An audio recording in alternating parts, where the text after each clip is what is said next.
Hi lovelies, welcome back to my channel Talks with Loving. So on today's episode we're going to be talking about something very deep that is common amongst youths, amongst children, amongst students, amongst even teenagers: depression. So let's start by understanding what depression really is. If I'm to ask what depression is, I know so many of us, we have so many answers according to our understanding, and yes, me, I'm also going to give my own answer according to my own understanding. So depression is a mental health condition that affects how you think, how you feel, how you act, and how you react. It can cause persistent feeling of sadness, emphasis on persistent feeling of sadness, hopelessness, and a loss of interest in activities you once enjoyed. It's not just a phase, it's not something you can just snap out of.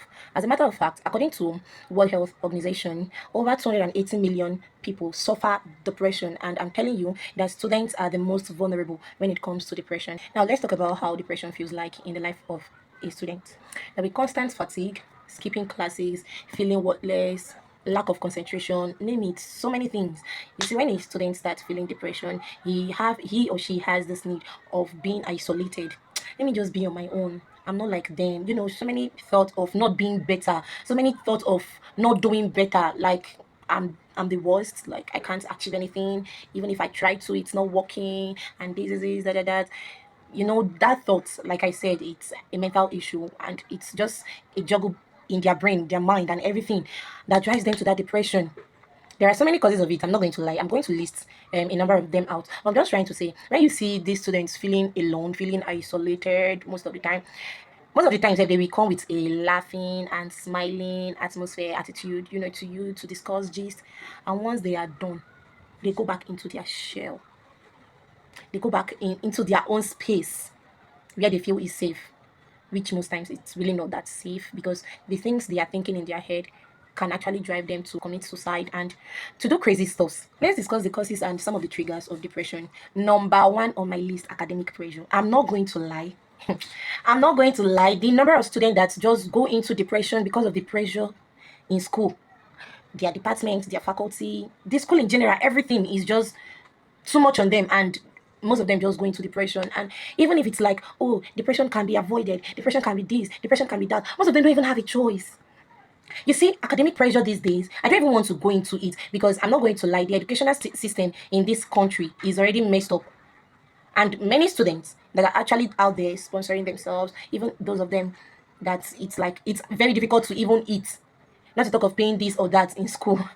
You see that the pressure is so much on them that the next option is to go into depression. The next option is to start thinking of giving up. What's my life for? My life is not even useful. I'm this useless. I'm this. I'm that. So many negative thoughts start coming in.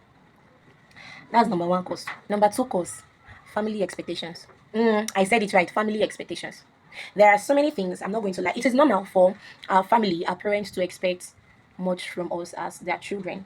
But when it's not like it's becoming excess, you're not even doing this. Look at your mates out there. Look at this. You're slowly pushing that child away. You're slowly driving that person into depression. How old are you? You're still in your mother's house. You're still eating mommy, thank you, ma. Your mate are married. Your mate have gotten their own houses. Your mate are a whole lot of things. A whole lot of things. They are expecting you to be. See, to my wonderful parents out there, to all the parents out there, let me tell you, Nigeria is not easy. In as much as Nigeria is happening to you, Nigeria is also happening to us as your children. No matter our age, I'm telling you, Nigeria is also happening to the teenagers. Because as it stands now, it's not easy on anybody. So that expectation should not be, you are sending me to school, that the educational system is already messed up, and your expectation of me is first class. I'm not saying I can't work towards that first class, but I'm telling you, even as I'm working towards the first class, the school is oh.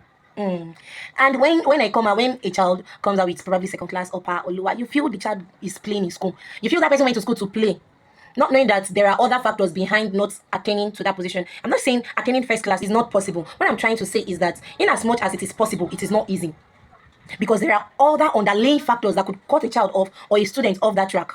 I'm not even going to lie. That's one for the academics. Now you expect that child, oh, as soon as you come out, you should be getting a job because you have your degree. Not in this country. This country that you are like, not yet. Not yet. Except you have all the whole connection as the parents. The whole big connection. You connect your children. It's better. But expecting them that, oh, as soon as you're coming out, you have your degree, you should get a job. That expectation should be just be cut. It should just be cut short. Wait, just reduce it. Because by so doing, You start saying things that will hurt that person, that student, that child, whatsoever, that might drive him or her to depression. You see a child in his parents' house thinking of committing suicide, or thinking of, oh, it's too much for my parents, I'm going to unalive all of them in the house. Let's just be very careful, especially when it comes to dealing with depression, because it can lead to so many outrageous, disastrous situations. And then there is bullying, cyber bullying, school bullying, social media bullying, whatever bully. I saw on TikTok, was it yesterday, that a young girl committed suicide. Why? Because she participated in one trend like that, and like he went towards Meet or went towards Collide, and it was like the whole comment section was after her life, the whole body shaming, the whole insults, the whole everything, and she unalived herself. She committed suicide due to cyberbullying. Before she would have committed that suicide, she had already gone into depression and she could not come out of it. This might be something that might have been going on since she was little, probably secondary school, and then she got into the university, and it kept on going on and on and on. Please, for our parents that our children are still in primary school and secondary school, let's talk to them. Let's start now to start imputing this knowledge in them that bullying is wrong, body discrimination, body shaming is wrong. Talk to them, train them in a way that they become beautiful persons. Personally, I see bullies as sadists, because why are you a bully? Why did you decide that, oh, in this life that I've come to, it is bullying I want to be doing? Hey brother, hey sister, why? What is your gain? In as much as we preach about being confident in yourself and standing your ground and defending yourself, it's still not everybody that can do that. It's not everybody that can stand against intimidation or stand against bullying. So let's be very careful, please. Help people out there. Finally, I'm going to talk about this very important cause of depression. You see this overwhelming pressure to be perfect in the world. This pressure that, oh, I need to get this, I need to get that. That's, I don't know if I should call that like the biggest cause of depression right now, especially in this kind of country we find ourselves in, Nigeria. That is like one of the biggest causes of depression. In fact, let me say that, because the pressure, as somebody said, the pressure is getting worse. Every day, every day, day after day, day after day, the pressure keeps getting worse. It keeps getting worse. It keeps getting worse. It's not even getting better, because the number of teenagers you see out there that is wanting to live a life of a 28-year-old lady that might have already made it is outrageous. Let's be very careful. Avoid pressure. I know it's not easy. Oh. Even me that is saying it is not easy. The pressure is too much. Hey, it's not easy. But just try. Overlook so many things. Overlook so many things. You must not achieve everything out at once. You must not achieve everything in one day. Life is step by step. So walk life like that. Don't fly from level 1 to level 100. Just take life easy, please. So, what should one do when he or she notices that he has fallen into depression? You see, one thing I will always say, because it helps me a lot. So I'm still going to say it and tell people: talk, talk, talk, talk.